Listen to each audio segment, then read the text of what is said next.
साथियों, यहाँ पे जो भविष्य है किसी वकील का भविष्य दांव में नहीं लगा है। रमेश रुयल जी का भविष्य दांव में नहीं लगा है।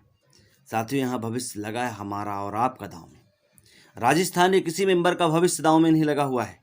यह भविष्य हमारा आपका दांव में लगा हुआ है। यदि उसके लिए और यदि अपने भविष्य के लिए, अपने सपनों के लिए, अपने अरमानों के लिए, अपने भावी पीढ़ी के लिए हम आगे नहीं आ सकते हैं, लड़ नहीं सकते हैं, तो फिर हमें कोई माफ़ करने वाला नहीं है। यहाँ तक कि हमें ईश्वर भी माफ़ करने वाला नहीं है, क्योंकि हम पीछे हट रहे हैं अपने हक और अधिकार के लिए।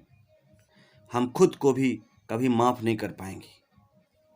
साथियों नमस्कार, मैं धीरेन्द्र कुशवाहा डीएड समिति एमपी के इस ऑफिशियल चैनल पर आपका हार्दिक स्वागत करता हूँ।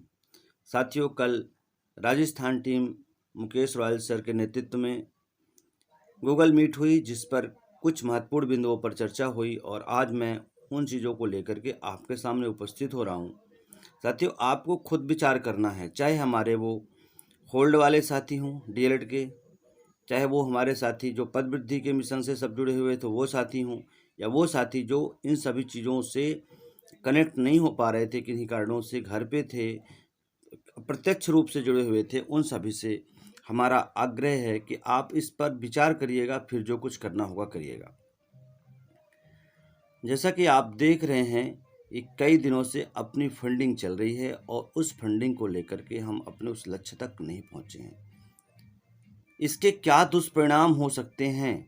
हम जीत चुके हैं माननीय सुप्रीम कोर्ट से, इसके बाद भी सुप्रीम कोर्ट जाना पड़ रहा है। ये व्यक्तिगत हमारा मामला नहीं है, एक राज्य का मामला नहीं है, व्यक्तिगत डीएड का भी मामला नहीं है। आप देख रहे हैं कि जो विपक्ष है वो भी किस तरह से हमसे पहले पहुंच गया है और उनकी क्या मंशा है और वो क्या करना चाहते हैं और किस तरीके से करना चाहते हैं। इस चीज़ को आपने छत्तीसगढ़ के वाले मामले में देख लिया होगा।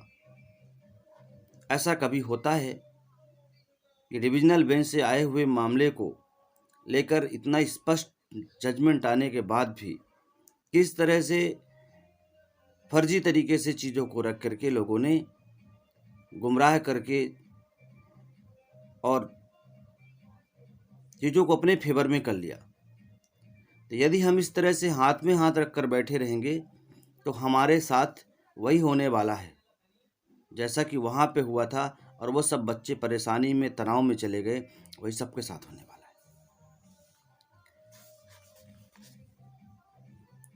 आप देख रहे हैं कि फंड की स्थिति क्या है अपने साइड, डीएलएड साइड, और जो विपक्ष है ना, वो कभी भी ये नहीं बताता कि हमारे पास फंड कितना है। लेकिन आपने कल देखा होगा कि विपक्ष वालों ने भी फंड की स्थिति बताने की कोशिश की है। साथियों, वो सरासर झूठ है। गुप्त सूत्रों से जो जानकारी मिली है, उनके पास 20 से 25 लाख फंड हो गया है। और सोचिए, वो हारने के बाद भी इतना बड़ा हौसला रखते हैं, इतना चीज़ें कर रहे हैं, और हम जीतने के बाद भी हमारा मनोबल इतना बढ़ा हुआ है, इसके बाद भी हम दूसरों के भरोसे बैठे हुए हैं। ये दूसरा व्यक्ति कर देगा तो हमारा जो है तो कल्याण हो जाएगा, हमें करने की आवश्यकता नहीं है।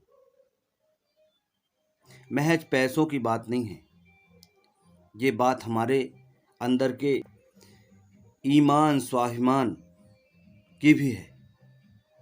आपको पता है विपक्ष क्या करने जा रहा है? विपक्ष एक ऐसे लॉयर को हायर करने जा रहा है जिसका मुकाबला हम इतने फंड से नहीं कर सकते हैं। साथियों, विपक्ष की तरफ से जिन लॉयर का नाम लिया जा रहा है, हरीश साल्वे, क्या आप उनका बैकग्राउंड जानते हैं? हरीश साल्वे मध्य भारत के ही नहीं, विश्व के नामी वकीलों में से एक हैं। वो 1999 से लेकर 2002 तक भारत देश के सॉलिसिटर जनरल रह चुके हैं। सरकार का उन्होंने प्रतिनिधित्व किया है सुप्रीम कोर्ट में। उन्होंने अंबानी, टाटा ग्रुप और कई मुख्यमंत्रियों के लिए केस लड़ा है। उन्होंने सलमान खान को हिट एंड रन जैसे मामले में, जिस पे इतनी उनकी फजीहत हो रही थी, उनको बरी कराया है। और आपको और बता दें, इंटरनेशनल कोर्ट ऑफ जस्टिस में उन्होंने कुलभूषण जाधव जी का केस लड़ा है, जिन्हें पाकिस्तान ने गिरफ्तार कर लिया था जासूसी के आरोप में और उन्हें फांसी की सज़ा सुनाई थी। और उन्होंने इंटरनेशनल कोर्ट ऑफ जस्टिस में इस चीज़ को प्रूव करके पाकिस्तान के कानून को बदलवा दिया है और फिर पाकिस्तान ने उनको रिहा किया है। इतना मामूली वकील वो नहीं उतार रहे हैं, इतना मामूली वकील वो हायर नहीं कर रहे हैं। यदि हमें उनका सामना करना है तो हमें मजबूती से सामने आना पड़ेगा। और आप जानते हैं कि सब कुछ फंड के ऊपर डिपेंड करता है। कोई भी कोर्ट हो, वहाँ सहानुभूति नहीं चलती है। वहाँ कोई ये नहीं कहता है कि हम आपका केस लड़ देंगे, आपके पास सत्य है, आपके पास सच्चाई है। जब जानते हैं कि इन फंसे हुए हैं तो वहाँ और ज़्यादा लोगों की डिमांड बढ़ जाती है।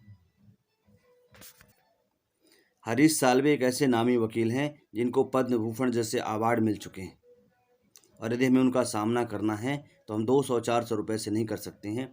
साथियों, आपने यदि 300 रुपये कर दिया है, 311 रुपये कर दिया है, स्पेशली मध्य प्रदेश के जो हमारे साथी हैं, तो आप इस राशि को बढ़ा करके 1100 रुपये तक ले जाइए।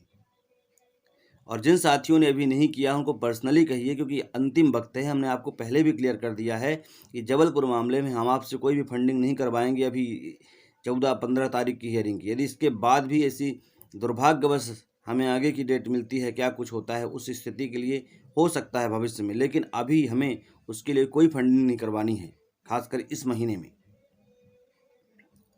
तो इसलिए आप सब जो भी साथी हैं, चाहे कम मार्क्स हों चाहे ज़्यादा मार्क्स हों, चाहे आप होल्ड वाले हों, डीएलएड वाले, ओबीसी कैंडिडेट, बाहरी राज्यों के साथी हैं जो मध्य प्रदेश से ताल्लुकात रखते हैं, मध्य प्रदेश की भर्ती से, उन्हें इंटरेस्ट है कि मध्य प्रदेश की भर्ती फंसने ना पाए, क्योंकि आप जानते हैं ना, ये 2020 में नोटिफिकेशन मध्य प्रदेश का आया था।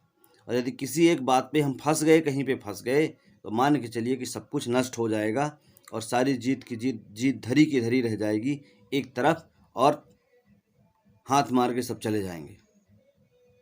इसलिए हम किसी भी तरह की लापरवाही नहीं कर सकते हैं। इसलिए हम पूरे देश की टीम के साथ हम सुप्रीम कोर्ट गए हैं, क्योंकि आप एक चीज़ समझ लीजिए, आज नहीं तो कल आपको सुप्रीम कोर्ट जाना होता। हाई कोर्ट से आप जीतते जिसकी 99% चांसेस थे, और हारते जिसके 1% चांस थे। देखिए, जब कोई युद्ध होता है, जब कोई लड़ाई होती है, तो हम उस पर 100% उसको अपने फेवर में नहीं मान सकते।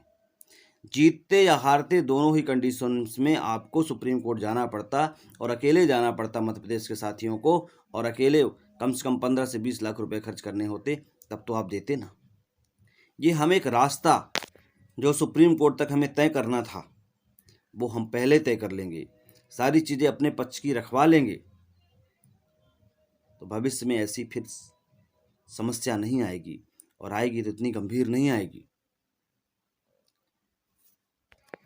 यदि एक मैटर को देखकर हमारी आंखें नहीं खुलती हैं, छत्तीसगढ़ के मैटर को देखकर, जहां भी नियुक्तियां नहीं हुई थी, तो मध्य प्रदेश में नियुक्तियां हो गईं। और यदि हम अपनी आंखों को इसी तरह पर्दा डाल करके रखेंगे तो हमारी आंखें बंद रहेंगी, और हमारे सामने से हमारा भविष्य नष्ट हो जाएगा, कोई छीन करके ले जाएगा।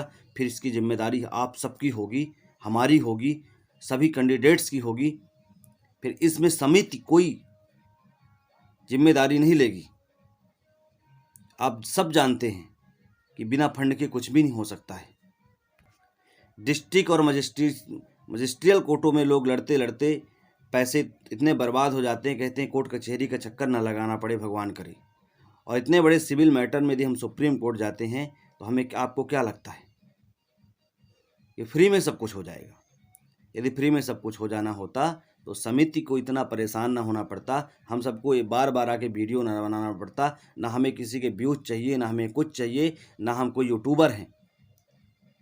हम आपकी ही तरह आपके इस मामले से जुड़े हुए व्यक्ति हैं। बस बात इतनी है कि शुरू से इस चीज़ से जुड़ा हूँ, तब से चीज़ों को कर रहा हूँ, तो छोड़ नहीं सकता हूँ, और आपके सहयोग के बिना इसको मैं कर भी नहीं सकता हूँ। हमारी पूरी डीएड की समिति जो है इसको कर नहीं सकती है, कोर कमेटी कर नहीं सकती है। आप समिति के सभी व्यक्ति हैं, एक एक व्यक्ति समिति का सदस्य है, एक अनौपचारिक समिति है, एक अनौपचारिक कोर कमेटी है, इसका कोई रजिस्ट्रेशन नहीं है। तो ये ना मानिए कि हम अलग हैं, और आप सब सहयोग करिए, अन्यथा हम हार जाएंगे तो सबकी जिम्मेदारी होगी। साथियों, बहुत बहुत धन्यवाद।